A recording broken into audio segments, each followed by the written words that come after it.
주간 잘 지내셨습니까? 네. 옆에 분과 함께 한 번 더 인사 나누겠습니다. 하나님의 은혜가 함께 하시길 바랍니다. 네, 하나님의 은혜가 함께 하시길 바랍니다. 네. 여러분들의 얼굴을 보니까 하나님의 은혜가 충만한 얼굴이시네요. 네. 하나님의 은혜로 더욱더 살아갈 수 있기를 바랍니다. 오늘 성가대의 찬양의 고백처럼 지금까지 인도하신 하나님의 은혜 앞으로도 우리와 함께 하실 줄 믿습니다.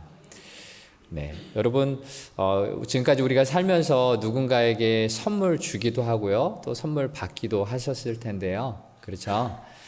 저도 선물 받았던 것들 중에서 기억에 남는 거 있다면요, 어렸을 때 부모님이 저에게 장난감 사주실 때 제가 원하는 군인들, 이런 전쟁하는 군인들 이런 장난감들을 사주셨던 기억이 나요. 형에게는 로봇을 형이 좋아해서 로봇 선물 사주시고, 저에게는 군인들, 전투기, 탱크 이런 거 사주시면 가지고 놀았던 기억이 남는데요. 선물이란 것이 받는 사람이 원하는 것, 기분 좋아하는 것을 보통 사주잖아요. 싫어하는 것을 사주게 되면 진짜 이게 선물일까 생각이 될 정도로 그런데요. 만약에 여러분의 자녀에게, 어린 자녀에게 공부를 하기 싫어하는데 수학 문제집을 사준다든지, 네, 그런 선물 사주면 어떻겠습니까? 선물이긴 하지만 좀 기쁘게 받지 못할 그런 선물일 수도 있을 것 같아요. 오늘 본문에서도요, 하나님께서 마리아에게 선물을 주시는데요, 마리아의 기분이 어땠을까 한번 또 생각해 볼 수 있을 것 같습니다.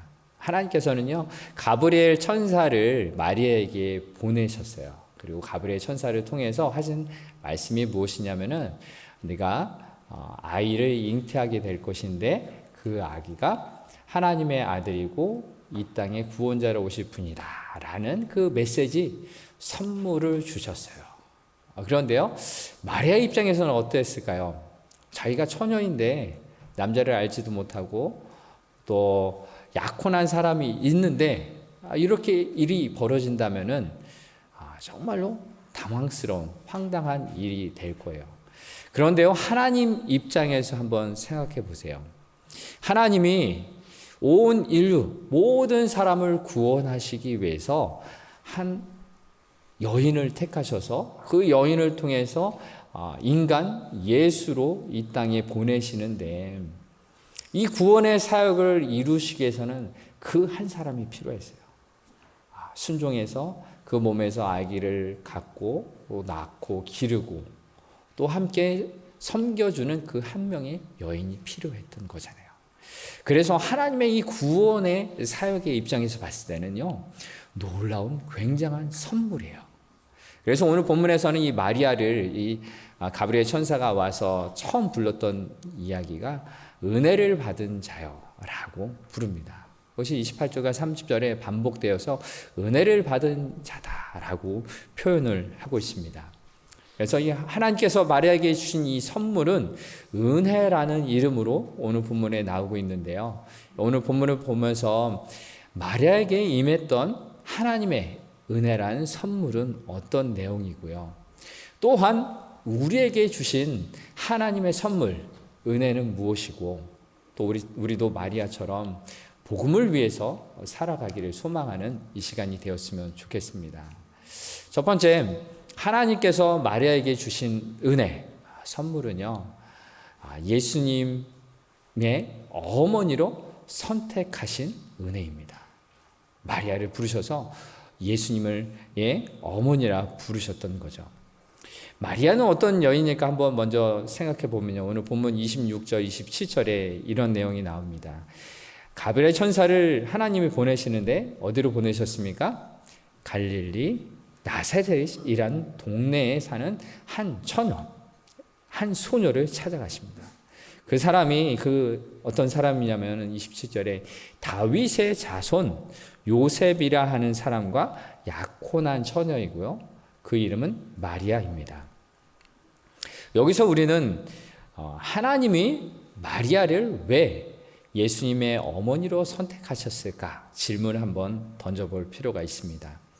방금 이야기 나눈 것처럼 26절, 27절에 나온 것처럼 몇 가지 단어가 나와요. 갈릴리 나사렛에 사는 처녀. 그리고 요셉과 약혼한 처녀. 이런 말이 나오죠. 어떤 사람들은 왜 마리아가 이 세상의 구주로 오신 예수님의 어머니가 되었을까라는 것을 이렇게 이야기도 합니다. 마리아가 그 당시에 어떤 사람보다 깨끗하고 또 거룩하고 경건한 사람이었다라고 말을 하기도 해요. 그런데요, 이런 기록이 성경에 있습니까? 네, 없어요. 성경 어디를 찾아봐도 마리아가 그렇게 거룩하거나 깨끗하거나 정결했다, 경건했다라는 내용은 나오지 않아요. 오히려 예수님 당시에 이 세례 요한이 먼저 잉태되잖아요. 세례 요한의 어머니 엘리사벳, 그 아버지 사가랴에 대해서는요, 누가복음 1장 6절에 하나님 앞에 의인이었다라고 분명하게 기록돼요. 그럼 무엇입니까? 하나님이 마리아를 선택하셨는데요, 이런 조건, 이런 이유가 없는 거예요. 오히려 나사렛, 갈릴리 나사렛이란 단어를 쓰잖아요. 거기에 출신. 당시에 이 갈릴리 나사렛은요, 이스라엘 북쪽 끝에 있는 아주 작은 마을이에요. 그래서 예수님에 대해서 다른 사람들이 이렇게 비난하듯이 또 무시하듯이 했던 말이, 나사렛에서 무슨 선한 것이 나겠느냐. 그런 조그만 동네, 유명하지도 않고 사람 많지도 않은 그 동네에서 그렇게 훌륭한 메시아가 날 수 있겠느냐라고 사람들이 무시하면서 했던 이야기입니다. 그리고 이렇게 마리아가 예수님의 어머니로 선택된 곳에는요, 좋은 이야기가 전혀 없어요. 다윗의 자손 요셉과 약혼했다라는 말이 나오잖아요. 요셉도요, 어떤 훌륭한 가문이 아니에요. 세례 요한처럼 명문 제사장 가문이 아니었어요. 그저 평범했고요. 그래서 지난주에 우리가 설교 때 나눴던 것처럼 예수님이 태어났을 때 성전에 가서 그 아이를 바치는 제사를 드릴 때에도 드릴 것이 없어서 비둘기만 드리잖아요. 다른 보통 사람들이면은 좋은 재물을 드리는데 그만큼 이 집안이 가난했다라는 것을 의미합니다. 하나님의 아들이 이 땅에 오시는데 화려한 궁궐은 아니더라도요, 좋은 집안, 좋은 가문, 유명하고 존경받는 집에서 태어날 법하지 않아요? 그런데요, 전혀 그렇지가 않아요. 하나님께서 마리아를 선택하신 이유는요, 아무 이유가 없었던 거예요. 하나님이 선물을, 은혜를 주고 싶으셨다라는 것으로밖에 설명할 수가 없습니다. 우리 또한 이런 하나님의 값없는 너무나 풍성한 은혜를 우리가 받지 않았습니까? 바로 내가 하나님의 자녀로 선택받았다라는 것입니다. 우리에게도 하나님께 선택받을 만한 무슨 이유가 있습니까? 잘난 것이 있으십니까? 좋은 일들을 많이 하셨습니까? 혹 그러시더라도 그것이 하나님께서 우리를 하나님의 자녀로 선택하신 이유가 아니에요. 우리 또한 죄 많고 허물 많고 실수 많은 그런 우리들에도 불구하고 하나님께서는 우리를 하나님의 자녀로 선택하셨다라는 것입니다. 우리를 선택하신 이유를 성경에서 찾아본다면요, 고린도전서 1장 27절, 28절에 이런 말씀이 있습니다. 화면을 보시면서 같이 한번 읽어보시겠습니다. 그런데 하나님께서는 지혜 있는 자들을 부끄럽게 하시려고 세상의 어리석은 것들을 택하셨으며 강한 것들을 부끄럽게 하시려고 세상의 약한 것들을 택하셨습니다. 하나님께서는 세상에서 비천한 것들, 멸시받는 것들을 택하셨으니 곧 잘났다고 하는 것들을 없애시려고 아무것도 아닌 것들을 택하셨습니다. 아멘. 하나님께서 우리를 하나님의 자녀로 부르시고요, 하나님의 일꾼으로 선택하신 것들은요, 우리가 지혜로워서 선택하신 거 아니라 오히려 어리석은 자들이고요, 강한 자들이 아니라 오히려 약한 자들이고요. 세상에서 잘난 사람들이 아니라 오히려 없고 부족하고 연약했기 때문에 우리를 선택하셨어요. 하나님의 자녀로 부르시고 하나님의 일꾼으로 삼으셨고요.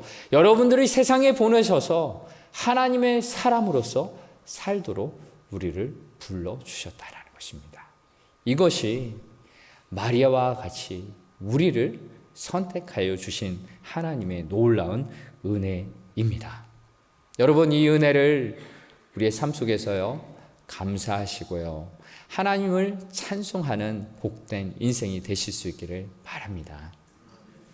두 번째로 마리아가 받은 하나님께로 받은 은혜는요, 이해할 수 없는 상황이 믿어지는 성령의 은혜입니다.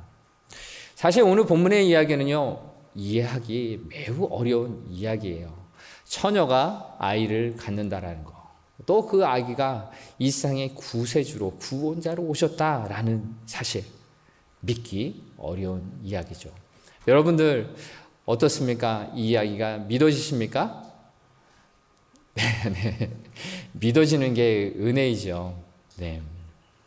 어떤 분들은요, 이 이야기들 아무리 생각해봐도 도저히 믿을 수 없다, 이해할 수 없다, 과학적으로, 이성적으로 앞뒤가 맞지 않는 내용이다 라고 말하는 분들이 계세요. 억지로 이해하려고 하지 마십시오. 그저 기도하십시오. 어떻게 해요?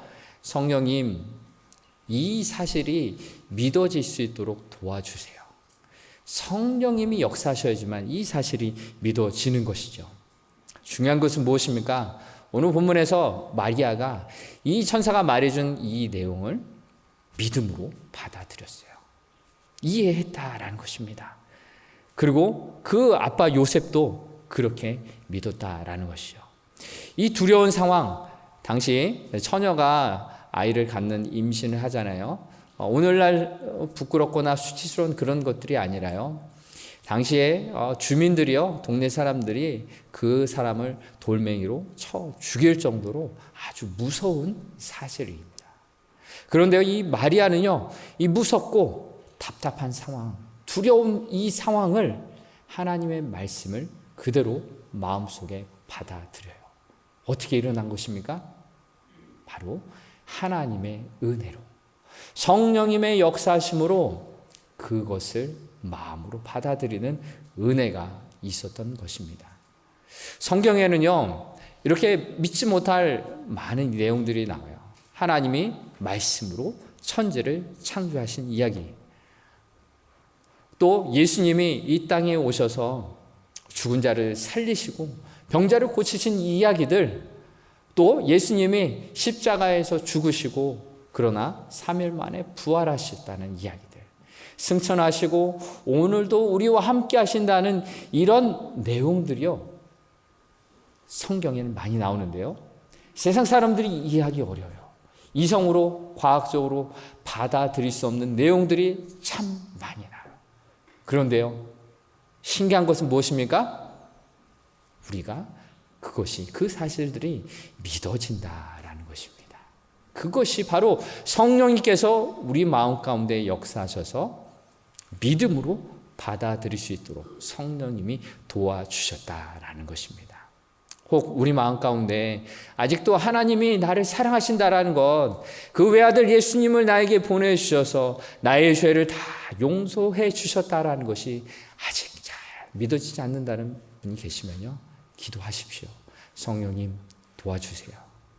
나는 이 사실들이 내 마음 가운데 믿겨지지 않고요, 사실 믿는다라고 말은 하지만 마음속에서는 아직 진심으로 믿겨지지가 않습니다. 그 예수님의 그 사랑의 이야기들을 들으면서 눈물이 나오지 않습니다 라고 솔직하게 기도하십시오. 그리고 성령님 도와주세요. 믿음으로 받아들일 수 있도록 역사해 주세요 라고 기도하실 수 있기를 바랍니다. 그럼 우리 가족들을 위해서, 또 우리 이웃들을 위해서 성령님 도와주셔서 저들에게도 하나님의 말씀이 믿어지는 은혜가 있게 해달라고 기도할 수 있기를 바랍니다. 그러니까 우리가 또한 예배를 드릴 때도요, 우리가 하나님 말씀을 함께 듣고 나눌 때도요, 이렇게 기도하시기 바랍니다. 하나님, 내가 이 하나님의 말씀을 듣고 이해할 수 있도록 성령님 도와주시기 바랍니다. 그렇게 기도할 때 성령께서 들으시고요, 또 우리의 믿음 가운데 역사해 주실 줄 믿습니다. 오늘 본문 가운데 성령께서 믿게 하시는 것들 중에 하나는요, 하나님께는 불가능한 것이 없다라는 내용입니다. 오늘 마리아가 이 천사가 전해준 말을 듣고, 아니 내가 처녀인데 이런 일이 어떻게 일어나겠습니까? 라고 34절부터 이야기를 하는데, 35절에서는 이 천사가 이런 내용을 이야기합니다. 35절, 36절, 37절의 말씀입니다. 성령님이 내 위에 내려오시고 하나님의 능력이 너를 덮어주실 것이다. 그러므로 태어나실 거룩한 분은 하나님의 아들이라고 불릴 것이다. 너의 친척 엘리사벳을 보아라. 그녀는 아이를 낳지 못하는 여자로 알려졌는데 그처럼 늙은 나이임에도 불구하고 임신한 지 6달이나 되었다.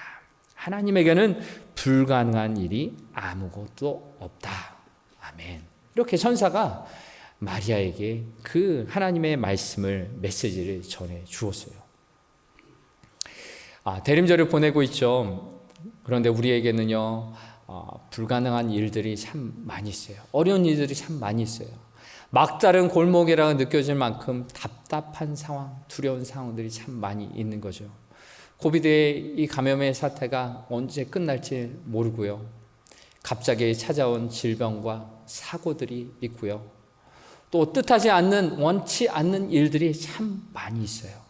정서적인 어려움들, 자녀의 문제들, 또 신앙의 문제들, 우리의 생각에 참으로 해결하기 어렵고요. 불가능하게 보이는 일들이 참 많이 있는데요. 우리는 이 상황에서 하나님을 바라보며 더욱더 기도할 수 있기를 바랍니다.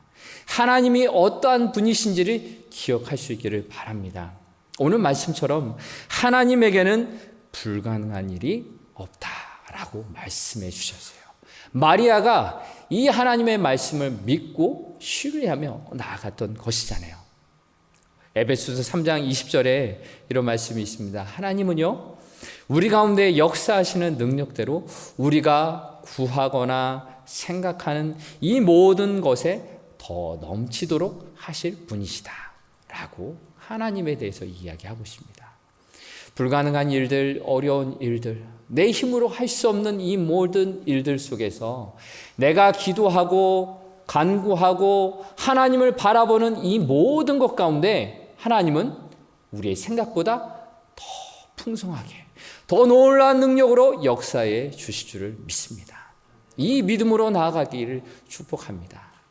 믿어지는 은혜, 성령님께서 우리와 함께 해주셔서 하나님에게는 불가능한 것이 없다라는 것을 믿음으로 고백하며 우리의 모든 것들을 하나님 앞에 내어놓고 하나님의 도우심을 바라보는 그런 은혜가 우리에게 있기를 바랍니다.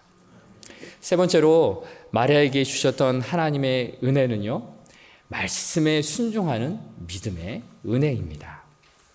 마리아는 오늘 본문 상황이 정말로 두렵고 답답한 상황이었습니다. 이런 상황 가운데서 들려주셨던, 이 천사를 통해 들려주셨던 소식은 친척 엘리사벳이 임신하지 못할 정도로 늙은 할머니였는데 벌써 임신한 지 6달이나 되었다라는 내용이었어요. 그러면서 하나님의 이 말씀, 하나님께는 불가능하신 것이 없다라는 내용을 우리가 함께 살펴보았잖아요. 그래서 이 마리아는 불가능한 것이 전혀 없다라는 하나님에 대한 믿음을 가졌어요. 하나님의 전해주신 이 말씀을 듣고 순종하고자 결단했죠. 그래서 38절에 하나님의 이 말씀을 믿으며 이렇게 고백합니다. 38절의 말씀, 본문의 말씀을 같이 한번 읽어보겠습니다. 마리아가 이르되 주의 여정이오니 말씀대로 내게 이루어지이다 하매 천사가 떠나가니라. 아멘. 마리아가 붙들었던 것은 무엇입니까? 나는 주의 여정이오니 주의 말씀대로 내게 이루어지기를 소망합니다. 라고 순종하며 자신을 내어드린 거예요. 하나님께서 마리아를 선택하셔서 마리아를 통해 예수 그리스도가 낫게 하셨다라는 이 말씀, 하나님에게는 불가능이 없다라는 이 말씀을 듣고요, 말씀에 순종했어요. 자신의 몸을, 자신의 마음을 하나님께 내어드린 거죠. 나를 통해서 하나님의 말씀이 이루어지길 소망합니다 라고 드려졌던 것입니다. 예수 그리스도의 어머니가 되기로 순종했던 것입니다. 그래서 믿음을 우리는 이렇게 표현할 수 있어요. 믿음은 보이지 않는 거잖아요. 손으로 잡을 수 없는 거잖아요. 그런데요, 믿음으로 반응한 사람의 삶은요, 구체적인 삶으로 그렇게 나타나는 거죠. 마리아가 하나님의 말씀을 믿고 순종해서 자기가 예수님의 어머니가 되겠다고 결단하고 순종했던 것처럼요, 우리가 하나님의 말씀을 받고요, 마음으로 믿어서 말씀을 믿고 순종하겠노라고 결단한 것은요, 우리의 삶을 통해서 드러나게 되어 있습니다. 여러분, 여러분의 가정을 돌아보십시오. 여러분의 삶의 터전을 돌아보세요. 여러분이 사시는 그 모든 삶의 현장이요, 하나님의 말씀이 여러분 가운데서 통하여서 역사하시는 모든 삶의 현장이라는 것입니다. 학교에서 여러분 학교에서 기도하십시오. 하나님 말씀 붙들고 살아가십시오. 또 여러분의 가정 속에서도 하나님의 말씀을 붙들고 기도하십시오. 말씀이 우리의 삶 가운데 이루어지기를 소망하면서 내가 하나님의 말씀이 나타나는 축복의 삶의 현장이 될 수 있기를 그렇게 살아내십시오. 오늘 본문에 나오는 이 마리아가 몇 살쯤 됐을 것 같으세요? 네. 성경학자들은 유대의 전통에 따르면요, 13살부터 결혼하기 시작합니다. 마리아도 그 정도 나이였을 것입니다. 여러분, 우리 청소년들, 학생 여러분 나이일 때예요. 청년들 벌써 마리아의 오빠, 언니들입니다. 여러분들에게도 이 마리아처럼 살아갈 수 있는 그런 은혜가 있길 바랍니다. 저는 주의 계집종연이 주의 말씀대로 내게 이루어지길 소망합니다 라고 기도하면서 매일매일 삶 속에서 말씀이 이루어지기를 소망합니다.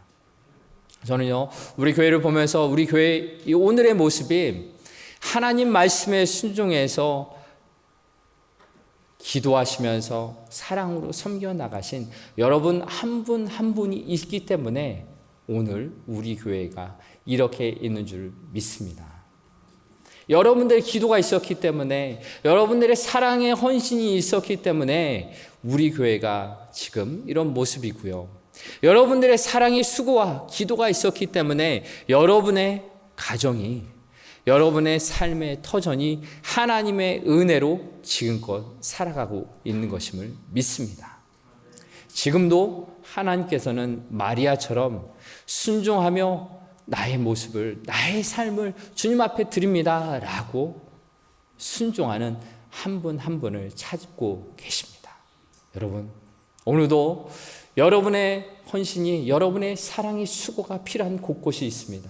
교회 안에 또 구역장으로 인도자로 세워져야 하고요, 또 교사로 세워져야 할 모습들이 참 많이 있어요. 곳곳에 하나님의 사랑을 증거할 그러한 자리들이 많이 있습니다. 여러분의 가정을 한번 생각해 보세요. 여러분의 가정 속에서도 여러분의 사랑의 기도, 헌신이 필요한 사람들이 있고요, 여러분의 삶의 현장 곳곳이 내가 하나님의 사람으로서, 하나님의 말씀을 들은 자로서 하나님의 사랑을 실천해야 될 곳이 많이 있어요. 바로 여러분의 삶의 현장이 바로 하나님의 나라고 확장되기로 또 결단하고 순종하는 여러분의 삶이 있기를 바랍니다. 이제 말씀을 마무리하고자 합니다. 마리아는 하나님께 선물을 받았어요. 처음에는 너무나도 황당하고 당황스러운 선물이지만 하나님의 구원의 계획이 이루어지는 놀라운 은혜의 선물이었죠. 우리에게도 그런 하나님의 은혜가 있습니다. 하나님께서 구원받을 만한 아무런 조건 없는, 아무런 이유 없는 우리를 하나님의 자녀로 선택해 주셨고요. 하나님의 일꾼으로 불러주시는 그런 은혜가 있습니다. 또한 하나님의 말씀이 이 세상 사람들은 전혀 이해할 수 없는 그런 하나님의 말씀이지만 마음으로 믿어지는 그런 은혜가, 성령의 은혜가 우리에게 주어졌죠. 또한 하나님께서는요, 불가능한 것이 없다라는 그 하나님의 말씀을 믿고 사랑하는 여러분들, 그 말씀대로 순종하고자 하는 여러분들을 통해서 오늘도 우리의 가정이 새로워지고 우리의 이 세상이 회복되어지고 우리의 교회가 더욱더 건강하게 세워질지를 믿습니다. 여러분의 그 모든 사랑의 수고와 기도와 눈물과 씨 뿌리는 그 작업을 통해서 오늘도 우리의 가정과 이 땅과 또 우리 교회가 정말로 하나님의 나라로 풍성케 되는 귀한 은혜가 있기를 바랍니다. 성탄절을 보내면서 그저 블랙 프라이데이처럼 어떤 세상의 그런 이벤트처럼 먹고 마시며 즐기는 그런 성탄절이 아니라 예수님께서 이 땅에 오셔서 그 한 사람, 예수님이라는 그 한 분을 통해서 하나님의 놀라운 구원의 계획이 이루어진 것처럼 오늘도 여러분 한 분 한 분을 통해서 순종하고자 말씀 앞에 엎드리고 말씀을 이뤄내는 그 귀한 삶을 통해서 오늘도 우리의 삶 가운데 하나님의 놀라운 은혜가 더욱더 드러나게 해 주실 줄 믿습니다. 성탄절 기간 더욱더 감사함과 기쁨을 누리고 은혜를 증거하고 예수 그리스도를 증거하는 복된 삶의 자리가 되길 바랍니다.